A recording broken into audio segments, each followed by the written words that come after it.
Welcome back to OK Man. Sebelum ni kita ada cerita pasal waterproofing compound. Tapi kalau korang kata tak ada cukup bajet nak dapatkan yang macam tadi tu, macam dulu tu, CWC atau Common Waterproofing Compound, korang jangan risau. Kita ada dia punya alternatif. Sebab mungkin korang punya bocor, masalah-masalah yang korang nak repair tu tak berapa besar, kecil je. Tempat nak pakai pun sikit je. Tak perlu risau, kita ada yang lebih bajet punya. Kita pakai Extrasil WP730 waterproofing spray ni.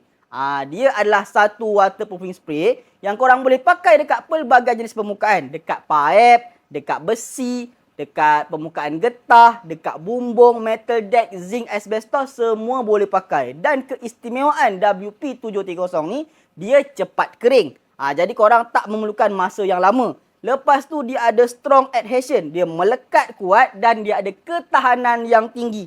Dia oil and dirt resistant. Tak mudah kotor, minyak tak melekat atas dia.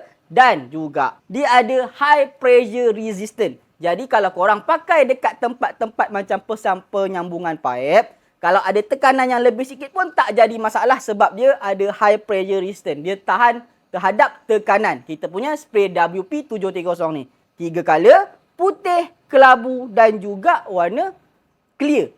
Putih, grey, clear. 3 pilihan color ni korang boleh pilih saja. So guys, ada bocor, ada tempat yang korang nak palam tak nak bagi air menitis, pakai je WP730 ni.